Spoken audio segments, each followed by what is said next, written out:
When we left, we were talking about, well, Mark didn't want to talk about Caroline Levitt, so we're moving on.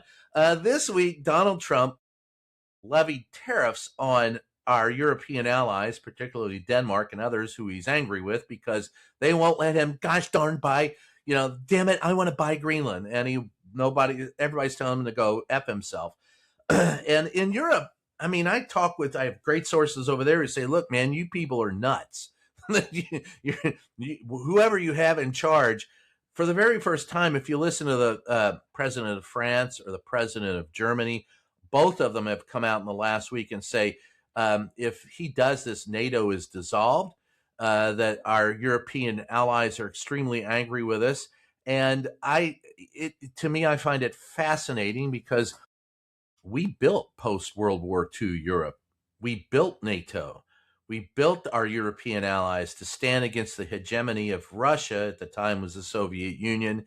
And of course, there's all kinds of speculation that Donald Trump is in the hip pocket of Vladimir Putin, who would love to see NATO dissolve so he could invade the rest of Europe. And whether or not you believe that Donald Trump is in Putin's pocket is irrelevant to the fact that the actions that this government has taken simply enhance Putin's ability to do what he wants to do. So you may think it's coincidence. You may think he's bought and paid for. I don't care. I'm just looking at the facts. And the facts are this is it's anti our own self-interest. And yet, here it is, and Europe remains united. European leaders hit back at U.S. President Donald Trump's announcement that he would impose sanctions. Trump said Saturday a 10% tariff would be invoked on Europe, and European Commission President Ursula von der Leyen on Saturday said the bloc's members will meet Trump's pressure as a united front. We have consistently underlined our shared transatlantic interest in peace and security in the Arctic, including through NATO, she wrote in a post on X.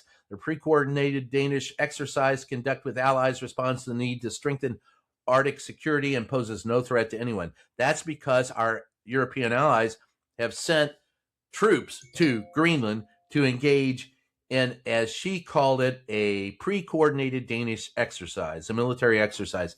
But there is no doubt that it's telling Donald Trump, F you.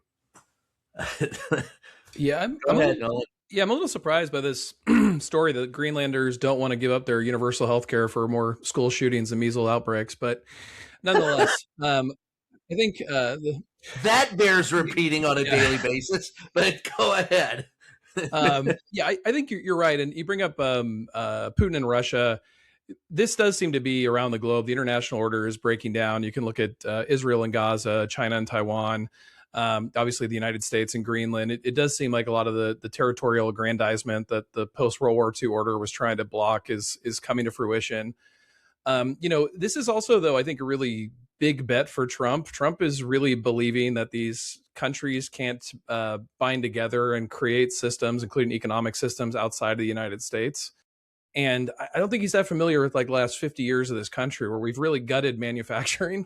And so he's acting like it's, 1964 and we're cutting off the world from our manufacturing base. And that's simply not what it is. So it's a total disaster for the international order, but it's just if you support it, it's really questionable if this can even succeed, if we have the pressure points to force Europe to give us Greenland in any way. Well, apparently we do, but to your point, I mean, you take a look at it, and not only is it ignorant of the world order, but I don't think that Trump quite gets the fact that what he's done by levying tariffs is told our allies, if you don't give me Greenland, I'm going to screw my own economy and make prices more difficult for the people in the United States. So if you're because this is just a deferred tax, who's paying for the tariffs? Us. So at the end of the day, if you're a European ally, you're going, wait a minute, if we don't do what you want, you're going to hit yourself in the face. Have at it. Mark? Yeah. This is so absurd. I mean, you just want to like cover your face and go, we're picking fights with allies? Why? Why are we creating situations that are dominating the news, that are sending and creating havoc with our allies while there's some real bad stuff going on in the rest of the world? It is amazing. And you mentioned, Brian, that, number of European nations are sending troops to Greenland.